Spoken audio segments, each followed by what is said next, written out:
12 घंटे मेरे यहाँ ईडी ने रेड की और मैं आज मुख्यमंत्री से मिला हूँ। मैंने सारी उनको बात बताई है कि 12 घंटे तक सारे उन्होंने हमारे मोबाइल ले लिए, हमें अलग बिठा दिया, मेरे पूरे घर को सर्च किया, मेरे बेड को, मेरी अलमीरा को, मेरे कपड़े, हर एक चीज़ उन्होंने देखी, लेकिन मेरे घर में कुछ मिला नहीं उनको।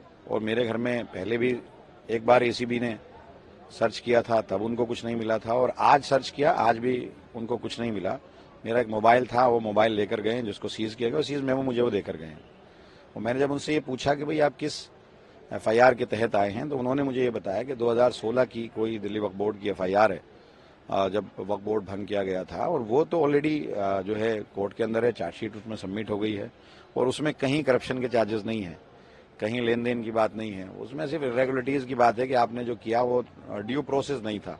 जबकि उनका कहना भी गलत है, जब आप कोर्ट में चल रहा है तो सारी चीजें सामने आ रही हैं, लेकिन अगर ड्यू प्रोसेस कोई चीज नहीं हुई है तो वो इरेगुलरिटीज हो सकती है, और इलीगलिटी भी नहीं है। लेकिन करप्शन कहाँ से आ गया, पीएमएलए कहाँ से आ गया, उसमें पैसे का लेन देन कहाँ से आ गया, तो उसमें कोई फंडिंग तो हुई नहीं है। वो तो 32 लोग थे, 32 लोगों को 2 महीने के लिए रखा गया था, इन्होंने खुद ही उनको हटा दिया था। 2 महीने की सैलरी गई है तो काम करने की बुनियाद पर गई है। अभी हाईकोर्ट वो लोग चले गए थे, तो हाईकोर्ट ने कहा कि भाई इन लोगों ने अगर काम किया है तो इनको पैसे आप देंगे, कैसे रखेंगे कैसे नहीं है तो अलग चीज है। आप कह रहे पीएमएलए का मामला नहीं बनता, फिर ईडी किस आधार पे आई? मुझे तो खुद नहीं पता ना, वो तो ये खुद कह रहे हैं कि हम तो 2016 की जो एफआईआर है उसमें है, वो ऑलरेडी जो है चल रहा है, सीबीआई ने उसमें चार्जशीट कर रखी है, तो पीएमएलए कहाँ से बन गया, और उसमें तो है ही नहीं कुछ। उसमें तो इसमें 1500 सूट हैं, जिनका सारा हिसाब है, 160 रुपए का एक सूट है, 10-12 7 फोगिंग मशीन है, 2 कैमरे हैं, इस तरह की चीजें हैं, कंप्यूटर हैं, सारी चीज वहां मौजूद है।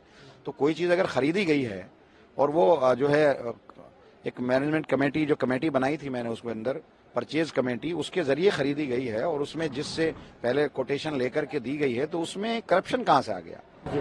कुछ ईडी के आपके घर से क्या कुछ लेकर गए जो जब्ती, अगर हम मेरे घर से जो लेकर गए हैं वो मोबाइल मेरा लेकर गए हैं, बाकी उनको कुछ नहीं मिला। वो सबके सामने गए हैं, सारी मीडिया वहां थी, पुलिस थी, लोकल पुलिस थी। जब वो आए तब मुझे अंदेशा था, मुझे मालूम नहीं था, क्योंकि मेरी कोई एफआईआर तो है नहीं, पहले को मुझे नोटिस नहीं आया, तो मुझे अंदेशा था ये कौन लोग हैं। तो मैंने उनसे कहा कि भाई मुझे नहीं पता है, आप जब तक लोकल पुलिस नहीं आएगी या मेरे वकील नहीं आएंगे तब तक मैं आपके घर में एंट्री नहीं दूंगा। तब वो आ गए, मैंने उनको एंट्री दी, और जो उनको पूरी तरह से मैंने कोऑपरेट किया। एक जो दूसरी बड़ी बात है कि आम आदमी पार्टी के तमाम बड़े नेता अभी जेल में जा रहे हैं, आपके यहाँ छापे पड़ रहे हैं, सीएम से अभी कुछ बातचीत हुई होगी आपकी क्या, क्योंकि पार्टी मुश्किल में अभी आपकी? नहीं, देखिए, ये तो जब हम सत्ता में हैं और एक सामने वाली पार्टी अपोजिशन में है, उसने बिल्कुल पूरी तरह से हमें बर्बाद करने का, खत्म करने का आम आदमी पार्टी को ठाना है, तो हम भी उसके लिए तैयार हैं। जेल जाने से क्या हो गया, अगर भाई हम भी फेस कर रहे हैं, सारी चीजें इनकी एजेंसियां काम कर रही हैं, हम भी देखेंगे, जो एजेंसियां देखेंगे उसका हम भी पूरी तरह से तैयार है, कोई बात नहीं।